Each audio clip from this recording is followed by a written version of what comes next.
Now let's move away and into the space of banditry as the multi-agency security operation dubbed Ondoa Uhalifu North Rift continues. Residents in selected parts of Baringo South can barely bat an eyelid as bandits continue to launch raids that have left behind a trail of destruction in their wake. In Nosukoru, the bandits have maimed residents in daring raids, just meters away from a police camp, by the way, for the elite rapid deployment unit. Jacob Kioria just came back from Baringo South and, sort of gives us a picture of banditry in Kenya's troubled north. Before we get to Baringo South, we have to make a quick dash to the Nakuru County Referral Hospital. John Lesita, a National Police Reservist, is admitted here with a bullet lodged in his hip. A victim of daring attack conducted on Friday morning by bandits believed to be from Tiati.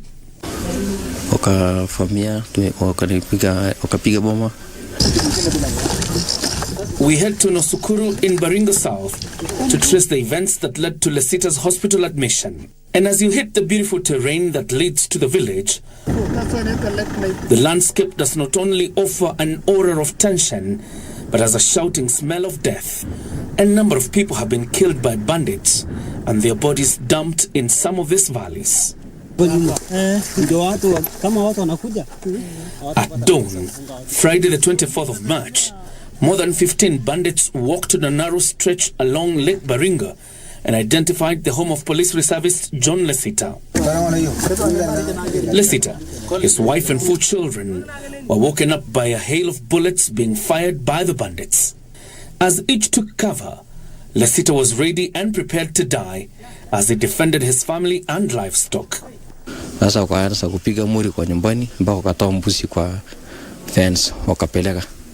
He was, however, unlucky.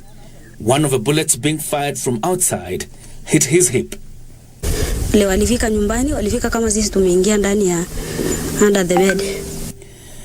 only 5 police reservists in the entire village, and the bandits had taken a formation that would have completely cut off the other reservists from responding to the attack in the sparsely populated area. Still injured, Lesita pursued the bandits who had left with about 50 of his goats.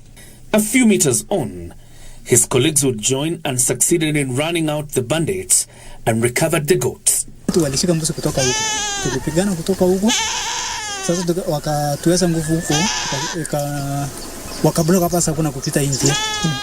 That was the second attack in less than a week. A school-going boy had been badly injured by a bullet in the ear and his back. The bandits have no regard for gender or age. In fact, a boy is seen as a threat to future banditry. Watu bandits wanataka kila siku, yani mtu mwingine akitoka kwa hospitali mwingine arudishiwe. Area MP Charles Cameron has had to buy a boat to not only ferry children whose learning is threatened by the expansion of Lake Baringo, but to also act as an ambulance to take the injured for medical care. This is the worst scenario that I have never seen. And I want to ask, I don't know who is messing up and who is sabotaging each other. I don't know.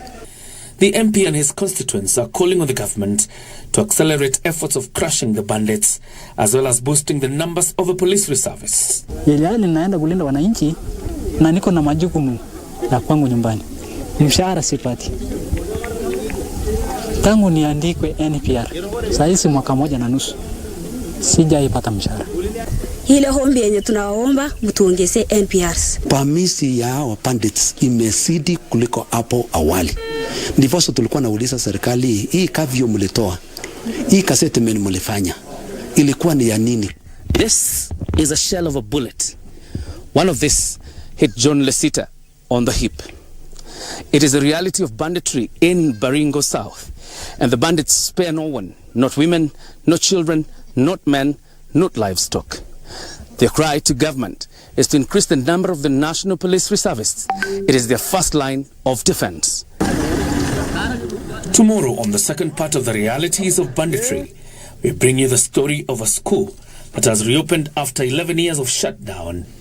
Jacob Kioria, Prime Edition.